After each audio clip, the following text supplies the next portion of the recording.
రాష్ట్రంలో single use plastic నిషేధం ఉందని, క్షేత్రస్థాయిలో అది సరిగా అమలు జరగడం లేదని AP deputy CM Pawan Kalyan అన్నారు.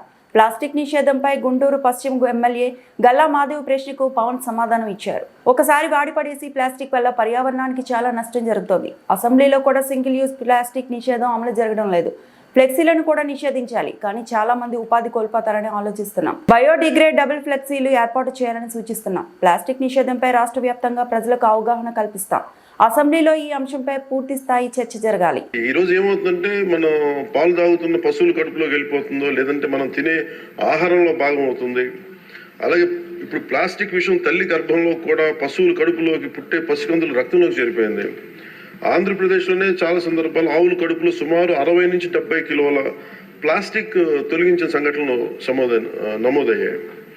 ఇలాంటివన్నీ అందుకని మాకు లైఫ్ స్పాన్ ఈ ముఖ్యంగా స్టైరోఫోమ్ అయితే 500 years కానీ పట్టదు, అది పడుతుంది దాన్ని అవడానికి, భూమిలో కలవడానికి. Plastic bag, plastic straw, plastic bottles, minimum plastic bag 10 to 20 years, plastic straw అయితే 200 years, ప్లాస్టిక్ బాటిల్ అయితే ఏకంగా 450 పైచిలకు సంవత్సరాలు.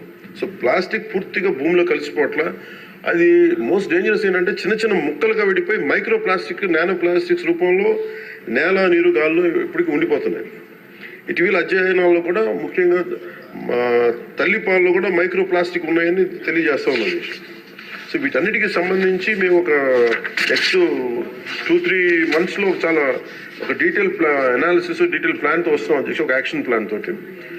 అది మీకు తెలియజేస్తాం. ఇప్పుడు ఉదాహరణకి పంచాయతీ ద్వారా మేము ఏం చేస్తామంటే స్వచ్ఛందం అనే కార్యక్రమం పెట్టాం. ఈ ఏవైతే ప్లాస్టిక్ వ్యర్థాల నుంచి నిత్యావసర వస్తువులు పొందుతూ ఉన్నారు, ఇది ఒక అవగాహన పెంచుతున్నాం. ఈ చెత్తను సేకరించి అలవాటుని పెంపొందింపజేస్తున్నాం. ఉదాహరణకి ప్లాస్టిక్ ఫ్రీ తిరుమలలో కాన్సెప్ట్ ద్వారా, అంటే ఒక టెంపుల్, మనం తిరుమలకి వెళ్తే ఈరోజు మనం వెళ్ళి చూస్తే భక్తులు ఎవరు బాటిల్స్, కవర్స్ తీసుకెళ్ళకుండా ప్రత్యామ్నాయం గాజు సీసాలు, పేపర్ క్లాత్స్, బ్యాగ్స్ వాడుతున్నారు. సో లక్షలాది భక్తులు క్రమశిక్షణతో నియమాన్ని పాటిస్తూ ఉన్నారు.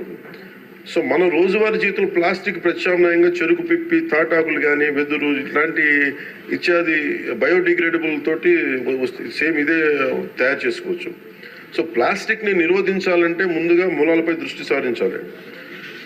దానికి ప్రత్యామ్నాయ పరిశ్రమలకి సర్క్యులర్ ఎకానమీ పెద్దపీటలు వేయాలి. సో ఆ దిశగా గౌరవ ముఖ్యమంత్రి గారు కూడా వాటిని ముందుకు తీసుకెళ్తారు ఈ పథకాల ద్వారా.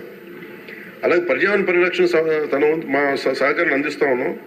దీన్ని అందరం సద్వినియోగం చేసుకోవాలి. కానీ దీన్ని ప్రజలు కీలకమైన భాగస్వామ్యం ప్రజల్లోనే ఉండేది. అలాగే ప్రత్యేక ప్రోత్సాహాలు విస్తృతంగా అమలు చేయడం ద్వారా పారిశ్రామిక వర్గాలను ఆకర్షించాలి. అప్పుడు ప్రజల ఆలోచన విధానం కూడా మార్పు రాస్తుంది. ముందుగా మనకి యాజ్ ఎమ్మెల్యేస్గా కానీ, గౌరవ ప్రతినిధులుగా కానీ, ఇది మనందరం ఒకసారి మీ దృష్టి ద్వారా అందరికీ గౌరవ సభ్యులందరూ తెలియజేస్తాం అధ్యక్ష. ఇక్కడ మనం సచివాలయం, ఇక్కడ అసెంబ్లీలో కానీ ఎక్కడ ప్లాస్టిక్ని వాడటం నిషేధించడం అయింది. ముఖ్యంగా మేజర్ ప్రాబ్లం ఎక్కడ వస్తుంటే ఫ్లెక్సీల ద్వారా వస్తుంది. ఫ్లెక్సీలు ఎలా ఉన్నాయంటే, ఒక చిన్నపాటి ఫంక్షన్ వస్తే ప్లస్ ఫ్లెక్సీ, ఇంకోటి పండగ అంటే, ఇది ముఖ్యంగా పొలిటికల్ ఫంక్షన్స్ ఆర్ సినిమా. దీనివల్ల ఏమైపోతుంటే అవి ముక్కలుగా విడిపోయి పశువులు తినేస్తూ ఉన్నాయి, లేదంటే వాటర్లో జలాల్లోకి వెళ్ళిపోతున్నాయి.